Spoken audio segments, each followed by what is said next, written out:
కారణం బీజేపీ అధిక ఈ ప్రభుత్వ వ్యతిరేకత వల్ల ప్రభుత్వ వ్యతిరేకత ఓట్లు చేల్చడం వల్ల అర్బన్ లో ఈ బీఆర్ఎస్ గెలవటం అనేది జరిగింది.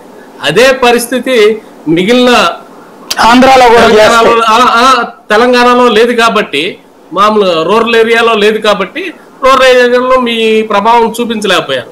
ఇప్పుడు ఇదే ఆంధ్రాలో మీరు ఇటు జనసేన టీడీపీ అలయన్స్ తో కలిసి వెళ్తున్నారా, లేకపోతే ఈ ప్రభుత్వ వ్యతిరేక ఓటు చేల్చడానికి మీరు ఇండివిజువల్ గా పోటీ చేస్తారా, లేదంటే మీరు నాకు తెలిసి జగన్మోహన్ రెడ్డి గారి ఆహ్వానం అనుకోవాలో, లేకపోతే ఆయన యొక్క సూచనల మేరకు మీరు దాంట్లో కలిసి పోటీ చేయబోయే అవకాశం ఏమన్నా ఉందా?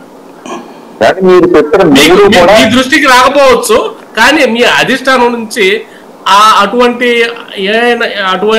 అటువంటి సంకేతాలు ఏమన్నా వచ్చి ఉంటేనే జగన్మోహన్ రెడ్డి గారు ఈ పనికి పూనుకున్నారని చెప్పి మేము అనుకుంటా ఉన్నాం.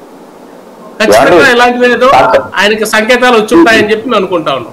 ఎందుకంటే ఆంధ్రప్రదేశ్ రాష్ట్ర చెప్పండి శంకర్ గారు, ఇందాక అందరి ప్రేమ ఎలాగుందో మా మీద పవన్ కళ్యాణ్ సినిమా రిలీజ్ అవుతే ఎక్స్పెక్టేషన్స్ ఉన్నట్టు మా మీద విపరీతమైన ఎక్స్పెక్టేషన్స్ పెరుగుతున్నాయి. బట్ ఇక్కడ పాయింట్ ఏంటంటే, మీరు చెప్పినట్టు మేము వైసీపీతో ఆహ్వానాలు కానీ ఏమీ మాకు లేవు. ఇంకోటి మీరు చాలా క్లియర్ గా చెప్పినట్టు, ఇవాళ డిసైడ్ చేసేయాలంటే మీరో లేకపోతే వేరే రాజకీయ పార్టీలో ఇవాళ మీరు డిసైడ్ చేశారంటే ఇవాళ డిసైడ్ చేయదని భారతీయ జనతా పార్టీ. నేను చెప్పాను కదండి, ఇది చాలా క్రిటికల్ పార్టీ. ఇది అంటే వేరే పార్టీతో సమానంగా పోలిస్తే మాత్రం ఇది అవదు. జాతీయ పార్టీలు ఒకే విధంగా పనిచేస్తాయండి, ఇక్కడ లోకల్ పార్టీలు ఒకే విధంగా పనిచేస్తాయి. కాంగ్రెస్ జాతీయ పార్టీలు మీరు అనొచ్చు, కానీ స్టిల్ అది ఒక కుటుంబ ఇన్ఫ్లుయెన్స్ గా ఉంటుందండి. మా పార్టీ ఒకరు ఇన్ఫ్లుయెన్స్ గా ఉంటుందండి, వేళొకరు ఉంటారు, రేపు ఇంకొకరు ఉంటారు, ఇల్లు వేరే వాళ్ళ కోసం ఉంటదండి ఈ పార్టీ.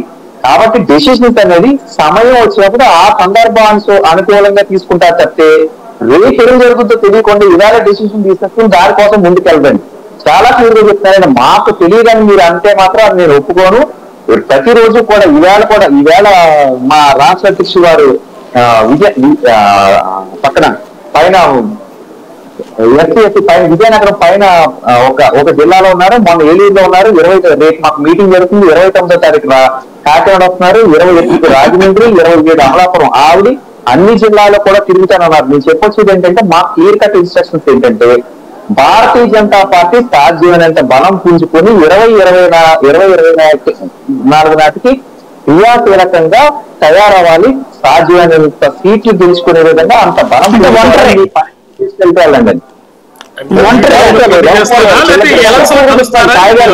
మళ్ళీ నేను అందులో చెప్తున్నానండి, మీకు పొత్తుల కోసం ఆన్సర్ కావాలంటే పొత్తులు అనేది పోటీ చేసిన నాటికి మాత్రమే. ఇప్పుడైతే మీరు ఒంటరిగానే సిద్ధపడుతున్నారా అంటున్నా. ఏమండి మేము అదే చెప్తాం. ఏమండి రాజకీయ పార్టీ అన్నాక మాకు కూడా సీఎం అవ్వాలనే ఆశ ఉంటది. మాకంటే మా పార్టీకి ఖచ్చితంగా దానికోసం ప్రయత్నం